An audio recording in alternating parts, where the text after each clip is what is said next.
بسم اللہ الرحمن الرحیم۔ السلام علیکم دوستو، دنیا بھر کی خبروں میں آج آپ سنیں گے، لیکن اس سے پہلے اگر ہو سکے تو لائک اور سبسکرائب کا بٹن ضرور دبا لیں۔ شکریہ۔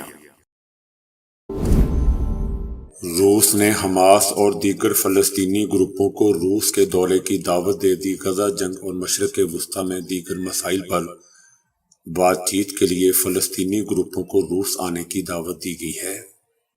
روس نے دوستو اس سے پہلے اسرائیل غزہ جنگ کے آغاز میں بھی حماس کی قیادت کو روس کے دورے کی دعوت دی تھی۔ دوسری طرف روس کے صدر پیوٹن نے اپنے شہریوں پر زور دیا ہے کہ وہ زیادہ سے زیادہ بچے پیدا کریں۔ صدر پیوٹن نے کہا کہ روس خاندانوں کو ملک کی نسل کی بقا کی خاطر کم از کم 2 بچے پیدا کرنے چاہیے، جبکہ ترقی کے لیے 3 یا اس سے زیادہ۔ روسی صدر کا ایک فیکٹری میں ملازمین سے بات کرتے ہوئے کہنا تھا کہ اگر روس کے لوگ اپنی شناخت برقرار اور محفوظ رکھنا چاہتے ہیں تو فی خاندان کم سے کم 2 بچے تو ضرور پیدا کریں۔ ان کا کہنا تھا کہ اگر ہر خاندان میں صرف 1 بچہ ہوگا تو آبادی کم ہو جائے گی۔ آبادی میں اضافے اور ترقی کے لیے آپ کو کم از کم 3 بچوں کی ضرورت ہے۔ دوستو یاد رہے کہ تقریباً 2 سال پہلے یوکرین میں جنگ شروع کرنے کے بعد سے روس کو بڑا جانی نقصان ہوا ہے، جبکہ لاکھوں لوگ اس تنازع کی مخالفت یا جنگ میں شرکت کے لیے بلائے جانے کے خوف سے ملک ہی چھوڑ کر چلے گئے ہیں۔ برطانوی میگزین دی اکانومسٹ نے جمہوریت سے متعلق جائزہ رپورٹ میں پاکستان کا نظام حکومت آمرانہ قرار دے دیا۔ انٹیلیجنس یونٹس نے ڈیموکریسی انڈیکس 2023 میں پاکستان کی ریٹنگ 5.29 سے 5.23 ہونے کے ساتھ آمرانہ قرار دی۔ اس سے پہلے جمہوریت پر مبنی جائزہ رپورٹ میں پاکستان کو ہائبرڈ نظام حکومت قرار دیا گیا تھا۔ رپورٹ میں افریقہ کے ساحلی ریجن اور مغربی افریقہ کے ممالک کی کارکردگی بدترین قرار دی گئی ہے۔ راولپنڈی کمشنر لیاقت علی جٹ نے عام انتخابات میں بے ضابطگیوں کا اعتراف کرتے ہوئے مستعفی ہونے کا اعلان کر دیا۔ ان کا کہنا تھا کہ میں نے انتخابات کے دوران راولپنڈی ڈویژن میں ناانصافی کی۔ ہم نے ہارے ہوئے امیدواروں کو 50,000 ہزار کی لیڈ میں تبدیل کر دیا۔ ان کا کہنا تھا کہ راولپنڈی ڈویژن کے 13 MNAs ہارے ہوئے تھے، انہیں 70 ہزار کی لیڈ دلوائی اور ملک کے ساتھ کھلواڑ کیا۔ ان کا کہنا تھا کہ انتخابی دھاندلی کی ذمہ داری قبول کرتا ہوں و اپنے عہدے سے مستعفی ہونے کا اعلان کرتا ہوں اور اپنے آپ کو پولیس کے حوالے کرتا ہوں۔ مجھے راولپنڈی کے کچہری چوک میں لٹکا دیا جائے۔ ان کا کہنا تھا کہ الیکشن میں ہونے والی دھاندلی میں election commission of Pakistan, chief election commissioner اور چیف جسٹس آف پاکستان بھی ملوث ہیں۔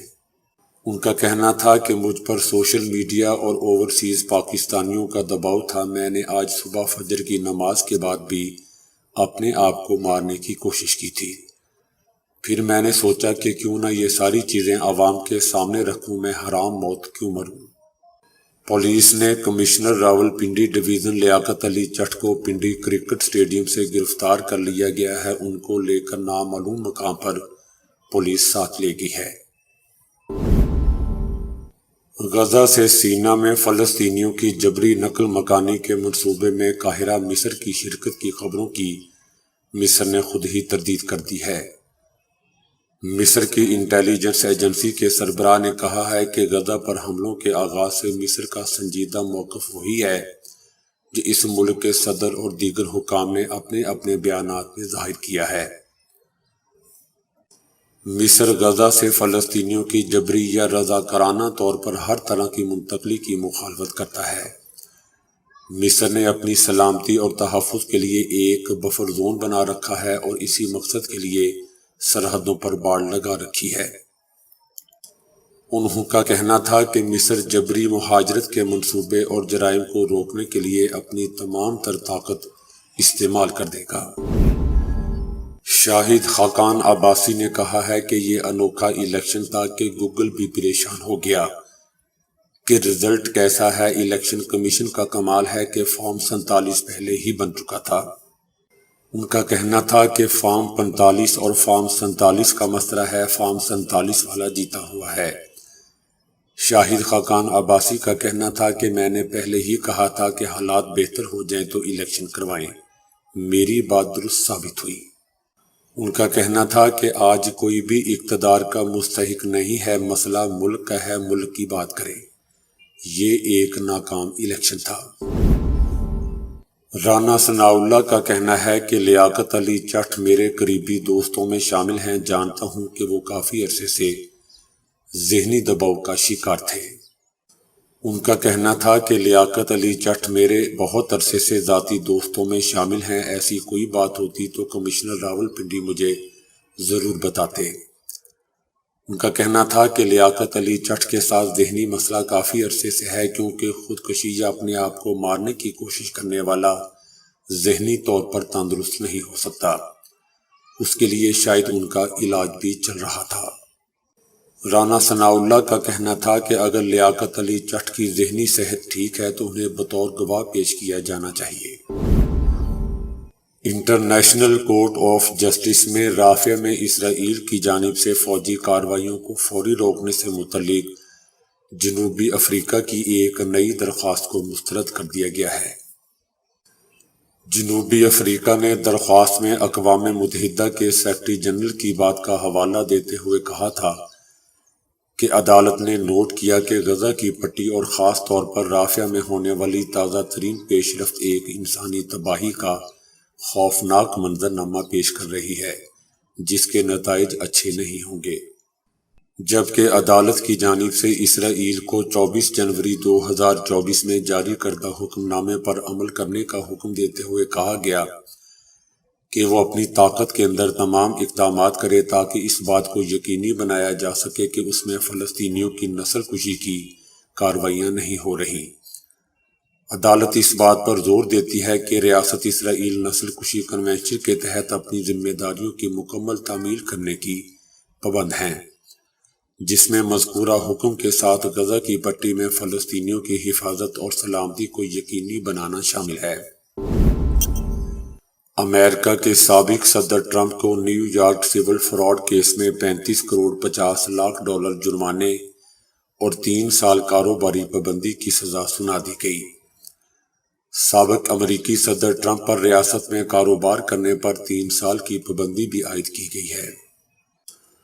دوران سماعت جج نے کہا کہ ٹرمپ کے سابق وکیل مائیکل کوہن کی ساکھ سے متعلق اٹھائے گئے سوالات کو تسلیم کرتے ہیں، تاہم عدالت کو یقین ہے کہ کوہن کے پیش کردہ شواہد قابل اعتماد ہیں۔ غزہ میں جنگ کے حوالے سے اپنے موقف میں نرمی اور اسرائیل پر تنقید کے باوجود مشرق وسطیٰ کے بعض ممالک میں امریکی پالیسی کے خلاف دشمنی کی لہر پائی جا رہی ہے۔ یہ بات دوستو امریکی محکمہ خارجہ کو موصول ہونے والی ایک حساس لیکن غیر مرتب شدہ دستاویزات میں سامنے آئی ہے۔ امریکہ کی طرف سے اسرائیل کے لیے حمایت اور 7 اکتوبر کے حملے کے لیے پرتشدد اسرائیلی رد عمل کے لیے ایک خالی چیک کی فراہمی کی وجہ سے امریکہ کو زہریلا قرار دیا گیا ہے۔ متعدد ماہرین اور تجزیہ کاروں نے وضاحت کی ہے کہ امریکہ مخالف جذبات میں اضافے سے خطے میں کام کرنے والی امریکی کمپنیوں پر منفی اثرات مرتب ہو سکتے ہیں، لیکن دوسری طرف وائٹ ہاؤس اور امریکی انٹیلیجنس کمیونٹی کو یقین نہیں ہے کہ یہ صورتحال برقرار رہے گی، یہاں تک کہ محکمہ خارجہ کے کچھ اہلکار اس بات پر زور دیتے ہیں کہ کچھ ممالک میں امریکی موقف کو دوبارہ بنانے میں ایک نسل تک لگ سکتی ہے۔ گزشتہ نومبر سے امریکی محکمہ خارجہ اور دیگر محکموں کے سینکڑوں ملازمین نے غزہ پر اسرائیلی جنگ کے قریب پہنچنے میں امریکہ کی اختیار کردہ پالیسی پر عدم اعتماد کے خطوط بھیجے ہیں، اور انہوں نے جنگ بندی کے حصول میں صدر جو بائیڈن انتظامیہ کی نااہلی پر بھی تنقید کی۔ امریکہ نے کہا ہے کہ بحر احمر میں ہونے والے حملوں کے دوران حوثیوں کے لیے ایرانی حمایت فیصلہ کن انداز میں جاری ہے۔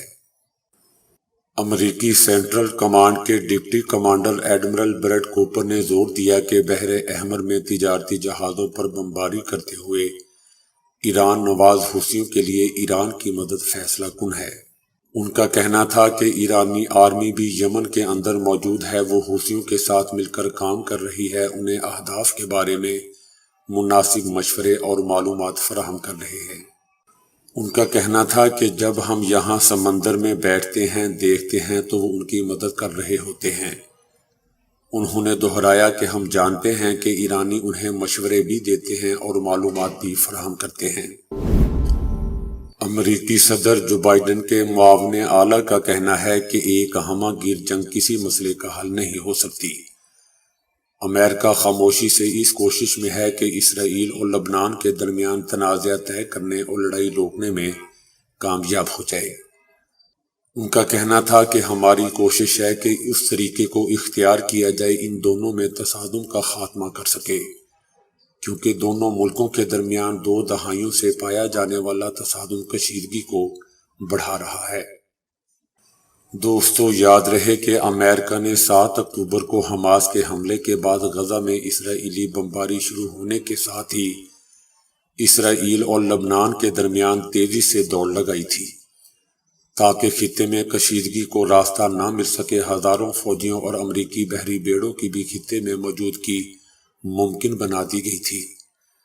اس کا مقصد یہی بتایا گیا تھا کہ لبنانی حزب اللہ کو اسرائیل کے ساتھ ایک محاذ کھولنے کا موقع نہ دیا جائے۔ ان کا کہنا تھا کہ حزب اللہ کا کہنا ہے کہ غزہ میں جنگ اسرائیل جنگ روک دے گا تو حزب اللہ بھی حملے نہیں کرے گا، جبکہ اسرائیل کے تازہ حملوں میں 10 لبنانی شہری مارے گئے ہیں، جس میں 5 لبنانی بچے بھی تھے۔ یہ حملے لبنان کے اندر آبادیوں پر کیے گئے تھے۔ اس پر حزب اللہ کے سیکرٹری جنرل نے اعلان کیا تھا کہ اس حملے کا بدلہ چکایا جائے گا، اسرائیل کو ہمارے شہریوں کی اموات کی قیمت چکانا ہوگی۔ دوستو، جب اس امریکی سفارتکار سے پوچھا گیا کہ وہ اسرائیل اور حزب اللہ کے درمیان کس طرح بہتری کے لیے مذاکرات کر سکتے ہیں، امریکہ تو حزب اللہ کو تخریب کار کہتا ہے، تو ان کا جواب تھا کہ امریکہ کے پاس ایسے کئی طریقے موجود ہیں کہ وہ کسی کو بات کہنا یا پہنچانا چاہے تو ایسا ممکن بنا سکتا ہے۔ دوستو، امریکہ، فرانس اور دوسرے کئی ممالک چاہتے ہیں کہ حزب اللہ اسرائیلی سرحد کے قریب سے اپنی موجودگی ختم کر دے، اس کی جگہ لبنانی فوج کی سرحد پر موجودگی بڑھائی جائے تاکہ سرحدی خلاف ورزیوں کے لیے لبنانی سرزمین استعمال نہ ہو سکے۔ رانا ثناء اللہ کا کہنا ہے کہ تحریک عدم اعتماد کے دوران فوج غیر جانبدار تھی، اسی لیے تو عمران خان نے یہ نعرہ لگایا تھا کہ نیوٹرل تو جانور ہوتا ہے۔ رانا ثناء اللہ کا کہنا تھا کہ جنرل باجوہ نے تو ہم سے یہ کہا تھا کہ تحریک عدم اعتماد واپس لے لے تو عمران خان نئے الیکشن کروا دے گا۔ رانا ثناء اللہ نے بتایا کہ اس پیشکش پر سیاسی جماعتوں نے وقت مانگا، غور کیا تو مولوی فضل الرحمان نے اس کے خلاف زبردست دلائل دیے اور خدا کی قسم یہ کہا کہ عمران خان یہودی ایجنٹ ہیں، یہ ملک تباہ کر دے گا، اس کی بات پر اعتبار نہیں کرنا چاہیے۔ رانا ثناء اللہ کا کہنا تھا کہ مولوی میرے لیے قابل احترام ہیں، مگر انہوں نے اپنے آپ سے زیادتی کی ہے۔ مولوی نے حقائق کے برعکس بات کی ہے۔ یہ کیا بات ہوئی کہ جو شخص ریٹائرڈ ہوا سارا ملبہ اس پر ڈال دے۔ رانا ثناء اللہ کا کہنا تھا کہ حکومت سنبھالنے کے بعد جب ہر چیز سامنے آنے لگی تو ہم نے فیصلہ کیا کہ اسمبلی توڑ دیں گے، الیکشن میں جائیں گے۔ اس میٹنگ میں مولوی فضل الرحمان، آصف علی زرداری موجود تھے اور نواز شریف لندن سے ویڈیو لنک پر تھے۔ آصف علی زرداری، مولوی فضل الرحمان نے نواز شریف کو قائل کیا کہ حکومت سے استعفیٰ نہیں دینا، حکومت چلانی ہے۔ اس کے بعد اب مولوی ایسی حرکتیں کر رہا ہے۔ رانا ثناء اللہ کا کہنا ہے کہ جنرل باجوہ یا جنرل فیض سے میری کوئی ہمدردی نہیں ہے۔ مولوی نے الیکشن نتائج کے غصے میں ایسی گفتگو کی ہے جو ان کے منصب کو زیب نہیں دیتی۔ اب مولوی کہتے ہیں جنرل فیض نہیں، کچھ اور اشخاص سے، بتائے وہ کون تھے۔ رانا ثناءاللہ کا کہنا تھا کہ مولوی فضل الرحمان کی اس بات میں کوئی حقیقت نہیں کہ ہمیں کس نے کہا کہ عدم اعتماد لے کر آؤ، مولوی عالم دین ہے، اگر وہ یہ باتیں کر رہے ہیں تو انا للہ و انا الیہ راجعون، ان کو چاہیے کہ ان باتوں کو یہیں تک رہنے دیں، دفن کر دیں۔ رانا ثناءاللہ نے پی ٹی آئی پر تنقید کرتے ہوئے کہا کہ خیبر پختونخوا میں یہ لوگ جیتے ہیں تو وہاں الیکشن ٹھیک ہوا، جہاں یہ لوگ ہارے ہیں تو کہتے ہیں الیکشن ٹھیک نہیں ہوا۔ اگر الیکشن ٹھیک نہیں ہوا تو مستعفی ہو کر نئے الیکشن کا مطالبہ کریں۔ کورونا کی وجہ سے پیدا ہونے والے معاشی بحران کو دیکھتے ہوئے عالمی بینک نے خدشہ ظاہر کیا ہے کہ دنیا میں 11.5 کروڑ افراد انتہائی غربت کا شکار ہو سکتے ہیں۔ کئی سالوں کی ترقی کے بعد یہ ایک انتہائی تباہ کن تنزلی ہے اور عالمی بینک کے پہلے لگائے جانے والے اندازوں سے کہیں زیادہ ہے۔ عالمی کساد بازاری یا ریسیشن کے باعث دنیا کی 1.4% آبادی انتہائی غربت تک پہنچ سکتی ہے۔ دنیا میں 40% سے زائد غریب افراد تنازعات سے متاثرہ علاقوں میں رہتے ہیں اور عالمی بینک کی رپورٹ کے مصنفین کا کہنا ہے کہ وبا کی وجہ سے ان علاقوں میں غربت کے ہاٹ سپاٹ بن سکتے ہیں۔ اس لیے دنیا میں 11.5 کروڑ افراد غربت کا شکار ہو سکتے ہیں۔ عالمی بینک کے مطابق اگر وبا نہ آتی تو غربت کی شرح 7.9% تک کم ہونے کی توقع تھی۔ عالمی بینک کا کہنا ہے کہ غربت کے خاتمے کے عمل کو آگے بڑھانے اور ترقی کو متاثر ہونے سے روکنے کے لیے ممالک کو چاہیے کہ کورونا کے بعد کی دنیا میں معیشت کے نئے شعبوں پر توجہ دیں اور اس کے لیے مزدوروں، سرمایہ اور صلاحیتوں کو جدت دیں۔ برطانوی ماہرین نے ایک ایسا طریقہ ایجاد کر لیا ہے جس کے ذریعے فضا میں موجود کاربن ڈائی آکسائیڈ کو جیٹ طیاروں کے ایندھن میں تبدیل کیا جا سکتا ہے۔ مختصر پیمانے پر اس ٹیکنالوجی کی کامیاب آزمائشیں بھی مکمل کی جا چکی ہیں۔ اس تحقیق کی تفصیلات ریسرچ جرنل نیچر کمیونیکیشنز کے تازہ شمارے میں شائع ہوئی ہیں۔ اس عمل انگیز نے کاربن ڈائی آکسائیڈ کو نہ صرف جیٹ ایندھن میں تبدیل کیا بلکہ ساتھ ہی ساتھ کچھ ایسے مرکبات بھی بنائے جو پیٹرو کیمیکلز انڈسٹری میں اہم خام مواد کا درجہ رکھتے ہیں۔ امید کی جا سکتی ہے کہ کاربن ڈائی آکسائیڈ کی فضائی آلودگی کو نہ صرف آسانی سے صاف کیا جا سکے گا بلکہ قابل فروخت تجارت میں بھی تبدیل کیا جا سکے گا۔ تو دوستو، ابھی کے لیے اتنا ہی۔ ویڈیو کو لائک اور شیئر کرنے کا بہت بہت شکریہ۔